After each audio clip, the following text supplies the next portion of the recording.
Maria Clara. Ako si Sinang, ang anak ni Kapitana Tika at Kapitan Basilio.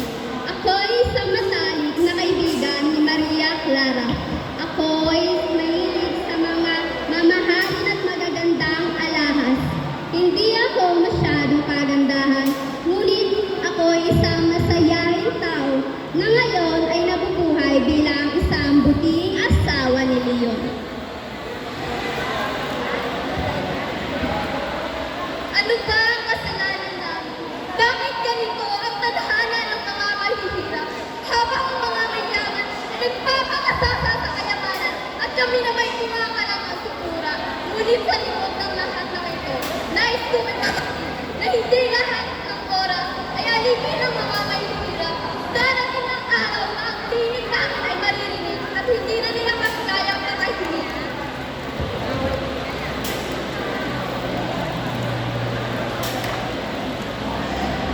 Ako si Tinay, isang dalaga na tahimik na naninirahan sa ilalim ng anino ng kawalan. Sa likod ng bawat ngiti, may mga tanong ako hindi masagot. Mga tanong tungkol sa hustisya, kapayapaan, at pag-asa para sa bayan. Isa lamang akong hamak na tagamasid sa mga nangyayari. Ngunit sa aking puso, may apoy na nag-aalab. Apoy na naghahanap sa gitna ng dilim.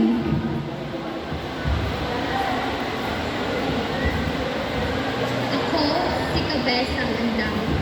Isang magsasaka sa lupang pinagulan ng pagpupunyagi at pangtitis. Sa aking mga kumay ay dama ang hirap at pangarap. Para sa aking anak na si Placido at sa bayan. Isang inang gagawin ang lahat para lang makapagtapos ng pag-aaral ang kanyang anak. Sinasabi niya sa akin na wala ng saysay yung pag-aaral. Na puro pangapi at panggit lang ang kanyang natatanggap mula sa mga prayo. Hindi ba siya'y matalino? Masipag? Bakit hindi nila makita iyon? Bakit kailangan niya pang mag-usap upang matuto?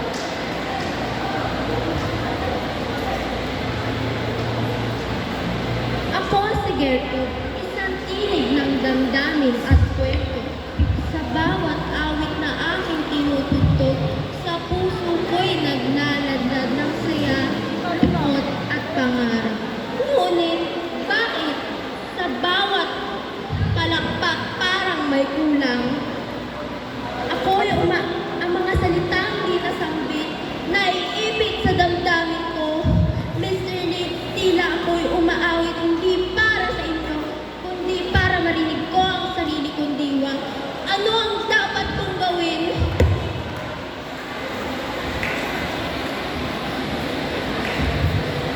Ako'y nagmula sa pamilya na mayamang mag-aalahas sa akin.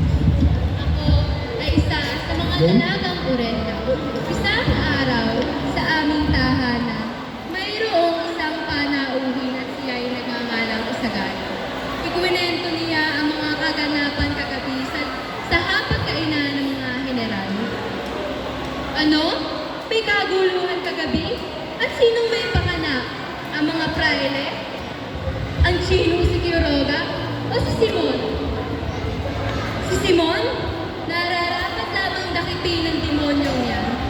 Ako si Binday, isang mapaniwalain at kahit tigyang senyorina.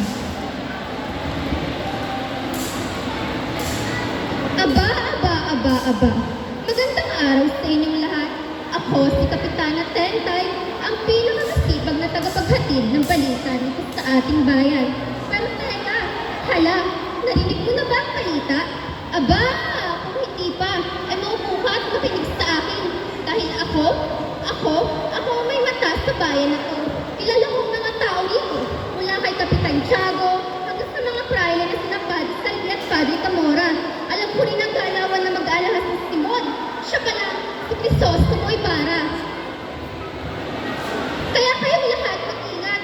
Huwag masyadong magtitiwala sa mga taong akala niyong mabait, pero may tinatagong baho. Ako, hindi ako chismosa. Ako tagapaghatid lang ng balita.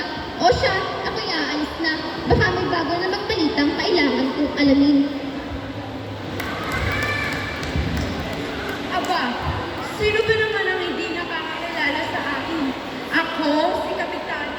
Sole, isa sa mga kilalang babae rito sa bayan. Hindi ko lang asawa may kayamanan. Ako mismo'y may talino at talas ng dila. Kahit sa usapin tungkol sa politika, reliyon, o kahit anong chismis, hindi ako nagpapauli sa aming umpukan. Aba, ako ata may pinakatrog na opinyon. Ano? Ano? Ano? Hay nako, sabihan na niyo na ako madaldal. Wala akong pakialam sa mga katulad niyo hinahangaan ang isang katulad ni Kapitana Tika na takot malamangan. Ako si Kapitana Tika, kilala bilang isang pinakamarangyang ginang sa bayan. Hindi ko hahayaang matalo ako ni Kapitana Lon. Sa bawat piging, dapat ako ang pinakamaganda. Hindi ako papayag na may mas mag-aara kaysa sa akin. Kaya dapat laging bago ang aking kasuotan. Pinakakumikislap ang aking mga alahas. At pinakahalimuya ang aking pabango. Kapag ako'y dumaan, dapat mapalingon ang lahat. Ang mga dalaga, naiinggit. Ang mga binata, humahanga. At ang mga kapwa ko, ginang, nagtataka kung paano ko napapanatili ang ganitong karangyaan. Ang mga kalalakihan, pinag-uusapan ang hinaharap ng ating lupain. Ang mga kabataan, puno ng pangarap at mga galit sa kanilang mga mata. At ako, narito, ako nasa pagyayabang ng mga alahas ko. Ewan ko, ang alam ko lang, sa susunod na pagtitipon, ako pa rin dapat ang pinakamaganda.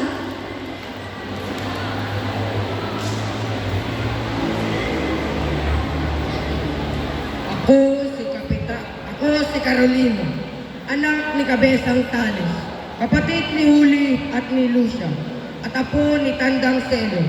Handa kong ibuwis ang sarili kong buhay para sa kapakanan ng aking bayan. Sa bawat hakbang na aking tinatahak, dala-dala ko mga masasakit na alaala mula sa nakaraan. Sa mga aking paghihirap, mga pagsubok na tila walang katapusan. Minsan nga napapaisip ako kung bakit ako naririto. Nagpapatuloy, nagsisikap, lumalaban sa lahat ng mga kalokohang ito. Magandang umaga sa inyong lahat. Ako nga pala, Tinitoro de Diyos. Mas kilala niyong Kabesang Tales, anak ni Selo de Diyos, at ama ni Lucia Tan. Masibag, may pangarap, at mapagpasensya. Yan ang mga katagang nakaukit sa aking nasasakupan. Kabesa di barangay ang aking naging natungkulan dahil sa aking yaman.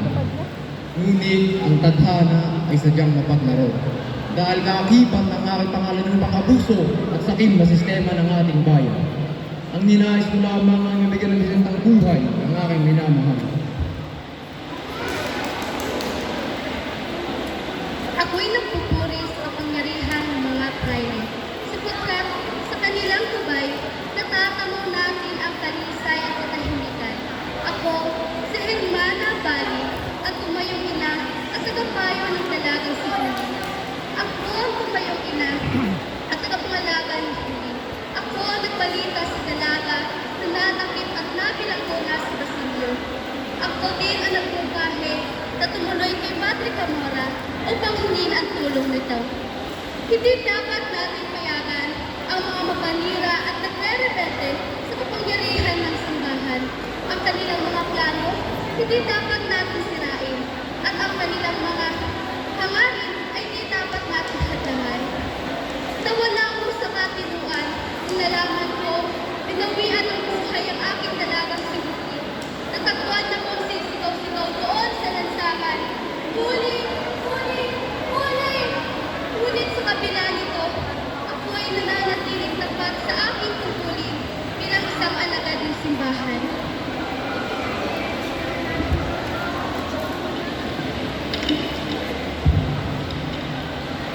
Santo Dios, Santo Fuerte, Santo Inmortal, líbranos, Señor de la peste y de todo mal. Ako si Hermana Pencha, kilala bilang isang mayaman at magasaling tao. Pinaglilingkuran ako ng anak ni Kabesang Tales na si Huli. Ano ba naman itong si Huli? Talaga na hindi pa rin sa ulo ang kasal sa Latin. Kaya rin nagpipisitan ng Selo dahil hindi niya tinuruan ang kanyang anak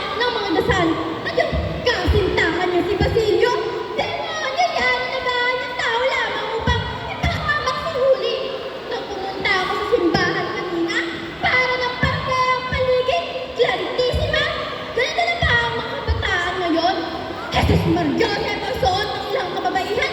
Hindi mawarin ng ilang mga kasuotan. Nakikita ng kanilang mga kaluluwa. Hindi ba't alam natin na isang sagradong lugar ang simbahan? Ngunit bakit marami pa rin ang nagsusuotan ng itong kasuotan? Hindi na sila nahiya sa pagsuot. Kaya tigil mo naman ang kanilang mga sarili sa pagsusuot ng mga itong kasuotan. Ikaw! Oo, ikaw! Ikaw yung nakita ko kanina? Nakakarumi ka! Nakita rin kita kanina! Kasama mo ba yung kasintahan mo? Ano na? Doon pa kayo naglandian! Katulad lang siya ni Basilio na may kanya-kanyang mga demonyo sa kanilang mga katawan na handang sumira sa mga kaluluwa ng mga kababaihan. Anong oras man nila naisip? Ano? Iba ang kababaihan? Hindi sa ulo at turo ng simbahan? Kayo, sa ulo na ba ang bagong dasal? Ano? Hindi pa? Sa bagay, ako rin, tumatanda na rin kasi ako at humihina na ang aking memorya.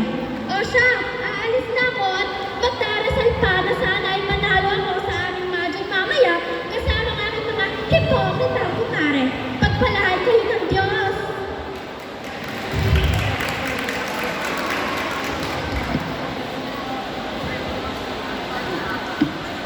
Ako si Tiburcia de los Santos. Maaaring ako'y hindi niyo pa kilala. Ako'y mayaman. Ako'y makapangyarihan at ako'y magpagmahal sa aking sarili. Hindi ako nagpapakasal sa mga lalaki. Wala namang pera. Hindi makapangyarihan. Nagpapakasal lamang ako sa mga lalaking magpapera at makapangyarihan. Kaya ang mga kababaihan, huwag kayong magpapakasal sa mga lalaki. Wala namang pera. Hindi makapangyarihan. Mga walang utang na loob, hindi sila nagpapahalaga ng mga babaeng nagmamahal sa kanila. Ako'y mayaman, ako'y mapangati at ako'y makapangyarihan at iyan ang importante sa buhay ko.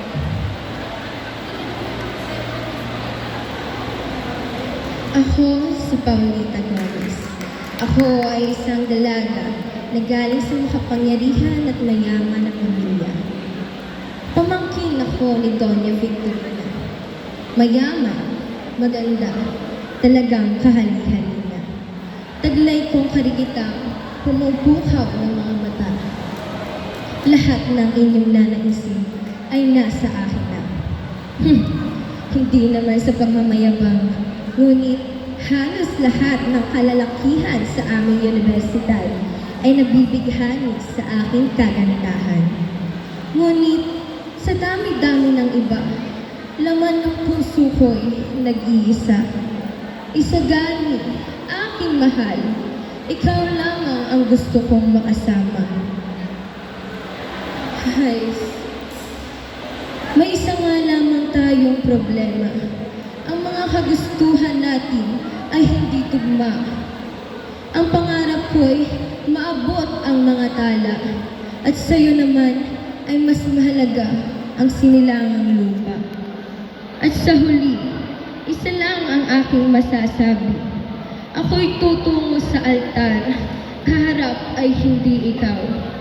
Isagani, patawad, ngunit hindi palagi ang puso ang siyang mananaig.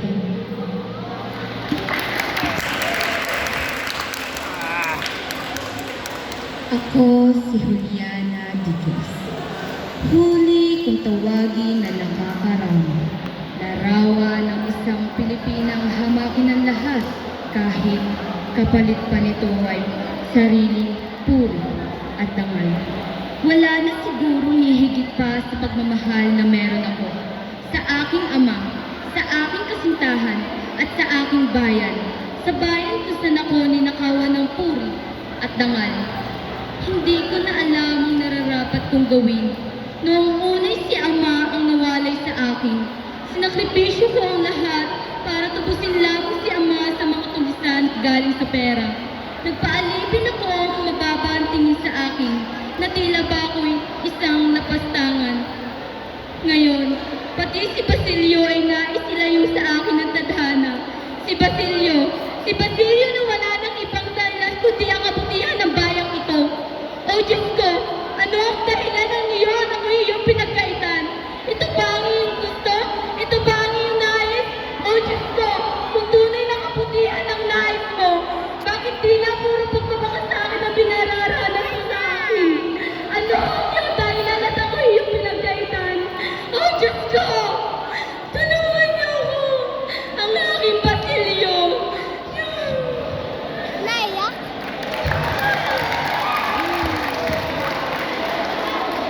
Ako, si Maria Clara de los Santos y Reyes, ang nag-iisang anak ni Doña Pia Alba at Kapitan Chico, ang nag-iisang pinakamalinis na mutya ng San Diego, at ang nag-iisang sinisinta ni Crisostomo Ibarra. Ngunit dahil sa karalitaan, nasira ang tinaguriang perpekto, moral at relihiyoso kong buhay ng aking mapagtantong buong katotohanan. Katotohanan patungkol sa aking pagkatao na ako'y bunga lamang ng isang kasalanan. Kasalanan ng isang tao kailanman hindi ko naisip na kaya niyang gawin ito sa aking ina. Na ako'y bunga lamang ng isang pagnanasa ng isang praile, ng isang padre. Kaya tinanong ko siya. Tinanong ko ang aking tunay na ama upang malaman ang buong katotohanan. Sagutin mo ang aking katanungan. Sabihin mo sa akin ang totoo. Ikaw ang bumawi sa aking ina na nabunga ng aking kasawian at ang pagkasira ng aking buong pagkatao. At lalo man lumala ang pagtatawi sa aking puso. Nang malaman ko ang balita patungkol kay Crisostomo. Wala na ang mahal ko. Wala na ang hirap ko. Habang ako'y naririto, naghihintay na ipakasal kay Linares ni San Juan na doktor. Siya ay nandoon at nagdurusa sa kamatayan. Kaya pinipili ko ang aking ama. Pumili ka! Kumbento ang kamatayan. Pinili niya ang kumbento. Kaya pumasok ako sa kumbento ng buong puso. Iniisip na mawawala lahat ng sakit. Mababawasan lahat ng pagdurusa. Ngunit doon ako nagkamali. Dahil pagpasok ko ng kumbento, nandito pa na nag-aantay. Natrahedyo sa aking buhay. Ang dinugyong sisira sa aking pagkatao kaya tumiyak ako. Inilabas ko lahat ng pagtatangin sa huwag! Huwag, Padre, por favor! Por favor, no me toques! No me toques! Ngunit wala akong nagawa. Hinayaan ko mangyari. Hinayaan ko mangyari ang pangyayari nangyari sa aking ina. Sa akin. Sa bahay ng Diyos. At sa mismong sugo ng Diyos.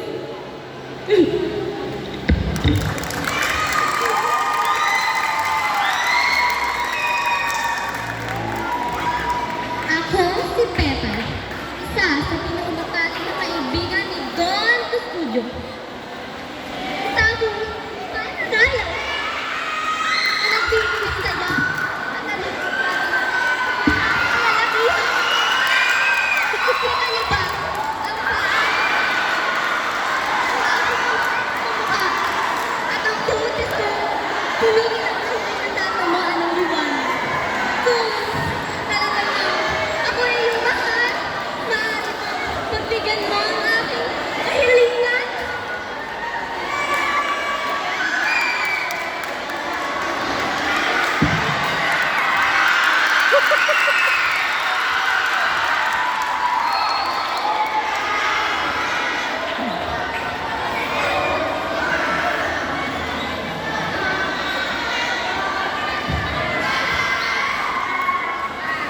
Teniente, hindi mo ba tinitignan dinaraanan mo? Palibahasa, mga mangmang pa yung mga Indyo. Ha? Don Tiburcio, piksan mo nga riyan. Ikaw, kayo ang mga hampas ko, mga Indyo. Hindi ba kayo magbibigay kalang sa akin? Ako ba'y hindi nyo nakikilala?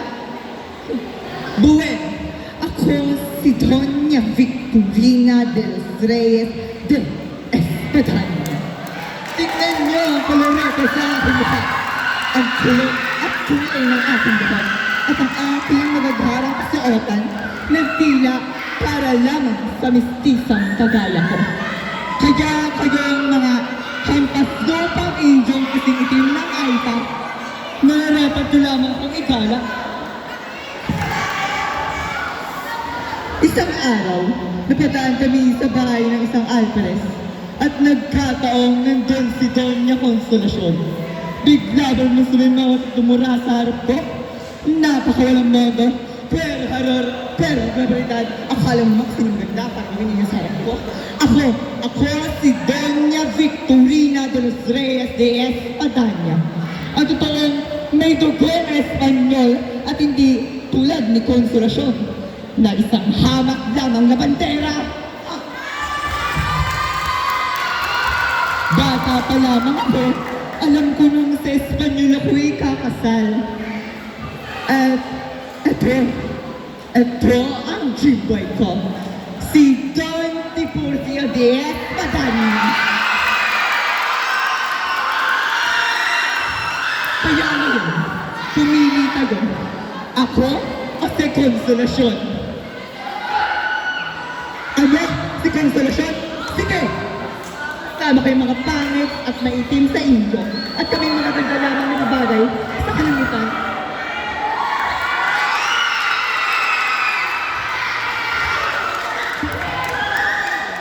Ako si Don Tiburcio de Espadanya. Hindi ako kagapuhan, marami akong kapintasan. Ngunit, isa ang Espanyol kaya kasalanan ko ni Doña Victorina de Espadanya. Dahil sa pangarap niya ng alta sa syudad, pinilit niya ako maging isang paying doktor. At sa 15 taon na aming pagsasama, hindi ko na natiis ang kanyang masamang ugali at naampas ko siya na ang gusto. At nakalang, napatay ko siya kaya ngayon ako na nagpapagod.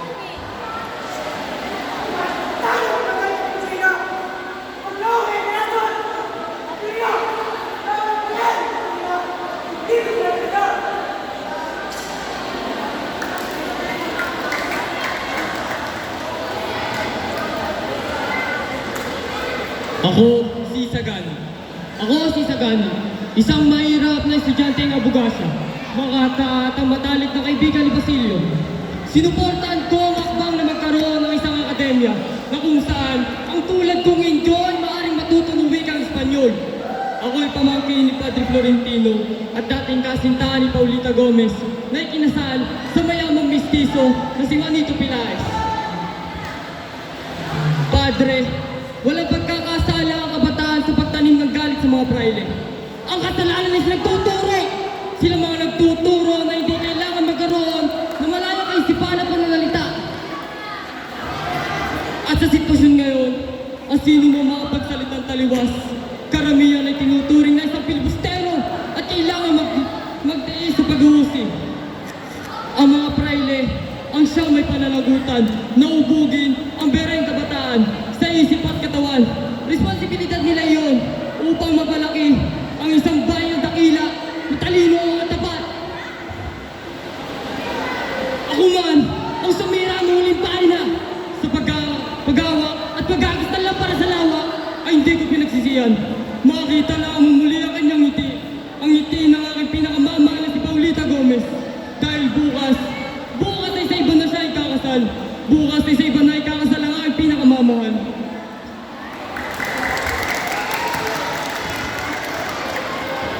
Ako, si Placido Penitente, isang mag-aaral sa pamantasan ng Santo Tomas.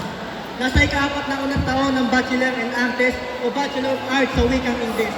Isa akong scholar sa Latin at voice speaker sa aming bayan sa Batangas. Isa rin ako sa pinakamahusay sa aming bayan sa Batangas.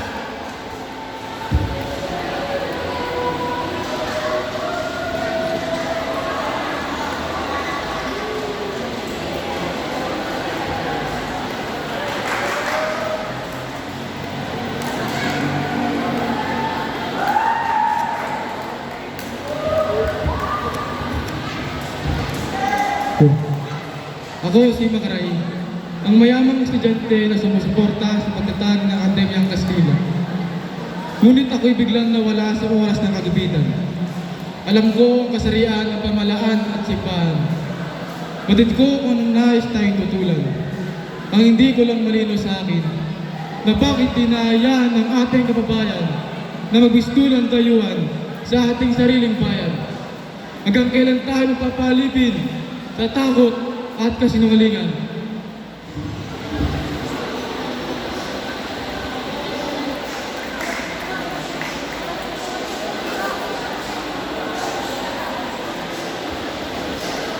Ako si Pexo, isang kamag-aral na walang ideya sa mga panyayaring nagaganap sa paligid ko. Ako ay isa sa mga estudyante na may hangarin na magkaroon ng akademiyang wikang Kastilang Pilipino. Sa bawat pahina ng aklat na aking binubuksan, parang umilalim ang aking pagkaunawa sa mundo. Ang mga salita, ang mga ideya, ang mga kwento, lahat sila'y nagbukas pananaw sa aking isipan. Pero habang lumalalim ang aking kaalaman, lumalaki rin ang aking pag-alala. Bakit ba tayo nag-aaral? Para sa ating sariling kapakanan? Para sa ating karera? O kaya ba'y para sa ating bayan? Maraming mga taong nag-aaral para sa sariling kapakanan. Ako si Sandoval, isang Espanyol. Ngunit hindi ako bulag sa pangapi. Nakikita ko ang inyong paghihirap, ang inyong pakikibaka, at ako ay kasama niyo. Sinasabi nga nila, wala kayong karapatang humingi ng pagbabago. Ngunit bakit? Dahil ba kayo mga Pilipino? O dahil nais na matuto? Sinasabi nga nila, wala kayong karapatang humingi ng pagbabago. Ngunit, bakit? Dahil ba kayo mga Pilipino? O dahil nais na matuto? Hindi kami mga bata upang magsabihin ng ganyan. Hindi namin hinihingi ang kanilang payo, kundi ang kanilang pagsang-ayon. Ako ay isang Pilipino, ngunit hindi nyo dapat ako pinagmamaliit.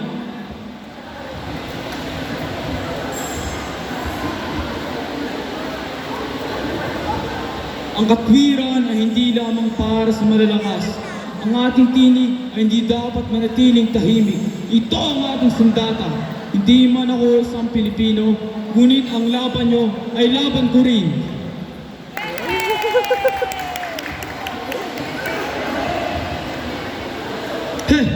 Tingnan mo nga sila, mga pobreng nagsusunog ng kinay, nagbabasa ng kanilang mga aklat, nagbabaka sakaling aasenso sa buhay.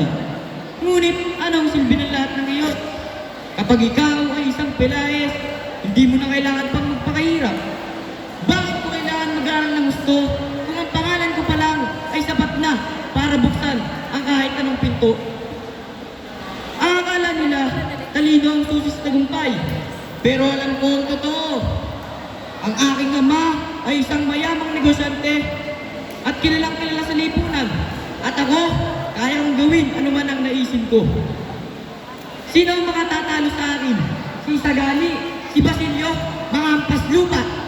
Ang mundo ay para lang sa mga taong matatapang at handang kunin ang nais. Ako, si Juanito Pelaez, at balak kong kunin ang lahat.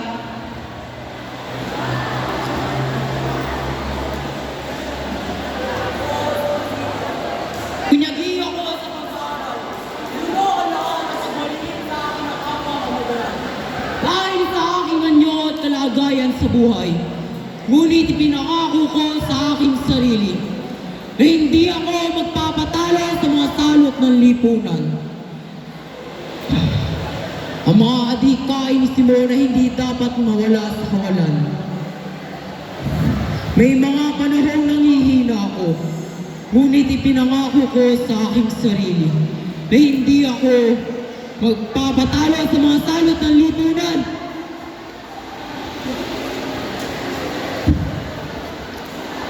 Ako, Placido Penitente, isang mag-aaral sa pamantasan ng Santo Tomas. Nasa ika-4 na ako ng Bachelor in Artes o Bachelor of Arts sa wikang Ingles. Isa rin akong scholar sa Latin at loistiko sa aking bayan sa Batangas.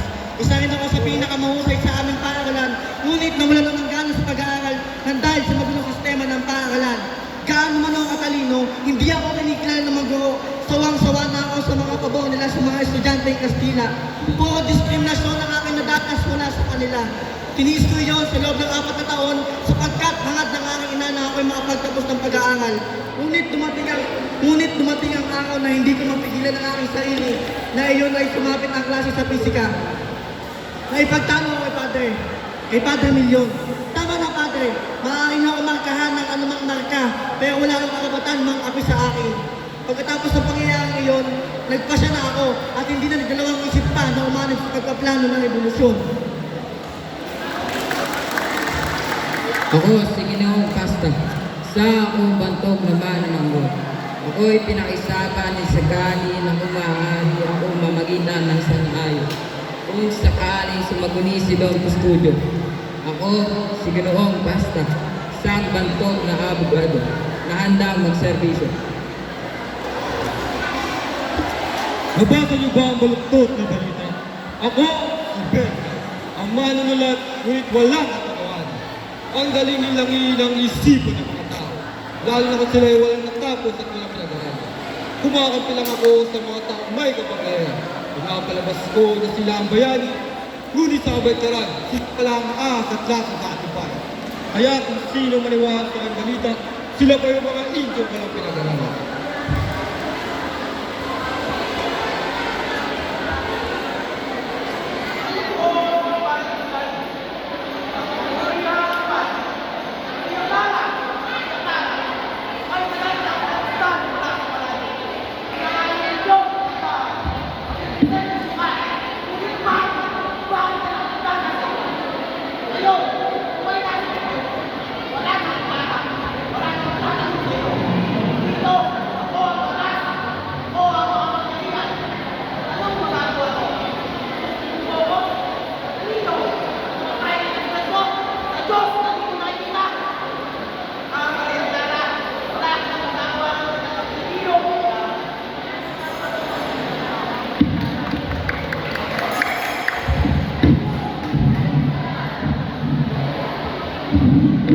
Ako si Padre Ren, isa sa kabataang tagapagtatag ng wikang Kastila. Isa rin akong tagapayo at matalik na kaibigan ni Kapitan Tiago. Isa rin akong kanoiko na may magandang pagkakaahit na mukha at matangos na ilong. Mayroon akong mahinang katangangatawan at kung saan ako'y gumagamit ng tungkod upang makalakad. Dapat lamang ang binibigyan ng kalaman ay yung karapat dapat, hindi yung mga taong walang utang na loob. Pasalamat sila sa akin. Ako si Padre Fernandez. Ang edukasyon sa bayang ito ay nagsasalamin sa pagkabulag at pagkakakadena sa lumang kaisipan. Hanggang kailan tayo magpapakabulag sa katotohanan, hindi lang pagsunod at pagsamba sa mga nasa kapangyarihan, kung dapat ituro sa mga kabataan. Ako si Padre Camora. Ano ba ang malaking bagay sa mga babae na hindi pa talaga? Ang mabuntis, hindi ba kayo nangangailangan ng bata? Itutuloy nila ang pagpapari at magpapaloob ng isang mabuting kalooban sa kanilang simbahan. At kung hindi sila magpapakatino, saan pa sila hihingi ng tulong? Alam nyo naman ang mga babae.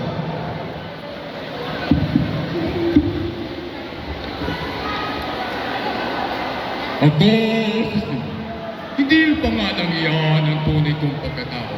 Ngunit pinili ko ang isa, ang balbal na aking itinago, upang maitago ang tunay kong pagkatao sa mga mata sa mundo. Pinili ko ang isa, ang aking paghiganti, ang aking pagnanais na wasakin ang mga tao na papahirap sa akin. Maraming taon na lumipas nang ako ay umalis sa aking bayan. Mula ng aking minamahal ay inagok sa akin. Mula ng aking puso ay napuno ng buhat at paramdam. Ang aking pagbabalik ay hindi ba sa kapayapaan, kundi sa paghiganti.